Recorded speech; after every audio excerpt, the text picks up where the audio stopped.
রবিবার বিকেলের কালবৈশাখী ঝড়ে লণ্ডভণ্ড হয়ে গেছে জলপাইগুড়ির বিভিন্ন এলাকা। মৃত এবং আহতদের পরিবারের সঙ্গে রাতেই দেখা করলেন রাজ্যের মুখ্যমন্ত্রী এবং আশ্বাস দিয়ে গেলেন রাজ্য সরকারে তাদের পাশে থাকার। ঝড়ে এখনও পর্যন্ত মৃত্যু 5 জনের, আহত প্রায় 60 জনের ওপরে। রবিবার রাতে বাগডোগরা বিমানবন্দরে নেমে মুখ্যমন্ত্রী প্রথমে জলপাইগুড়ির পাহাড়পুরে মৃত অনিমা বর্মনের বাড়ি যান। সেখান থেকে 3 নম্বর ওয়ার্ডের মৃত দ্বিজেন্দ্র নারায়ণ সরকারের বাড়ি যান।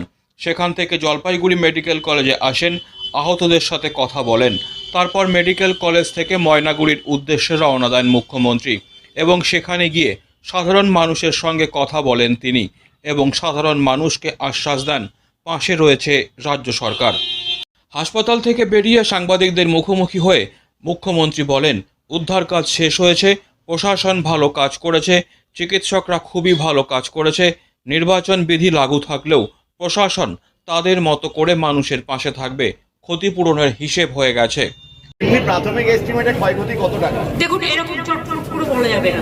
এগুলো প্রশাসনিক লেভেলে ডিটেলস তৈরি করে তাদের কাছে ডিজাস্টারে যা সাহায্য করা তারা নিজেরাই করতে পারে।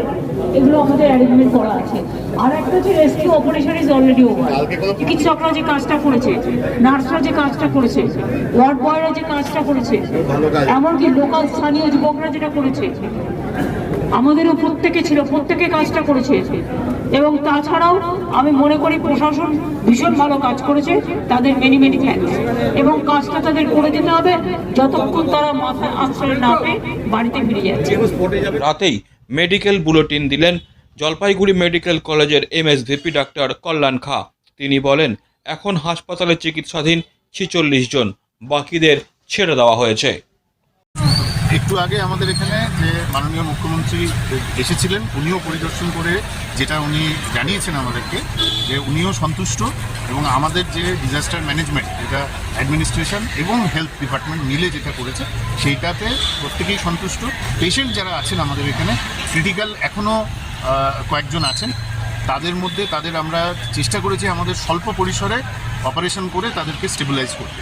46 জন মতো আমাদের এই মুহূর্তে ভর্তি আছে এবং 24 জন ফিমেল ওয়ার্ডে এবং বাকিরা মেল ওয়ার্ডে আছে। 22 জন মেল ওয়ার্ডে। এই প্রত্যেকেই এখনও অবধি স্টেবল আছে। আমরা যে দুজনকে এখান থেকে বাচ্চাদের রেফার করেছিলাম যাদের নিউরোসার্জারির প্রবলেম ছিল, তাদেরও আমরা খবর পেয়েছি তারা শিলিগুড়িতে ভালো আছে।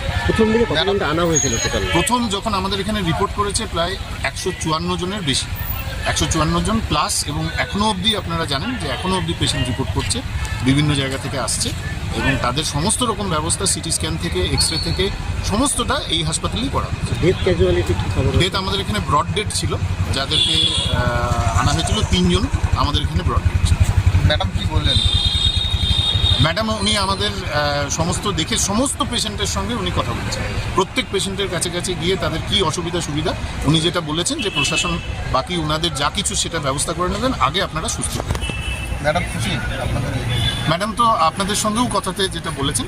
Disclaimer. This channel may not promote any violent, harmful or legal activities. All content provided by this channel is meant for an educational purpose only.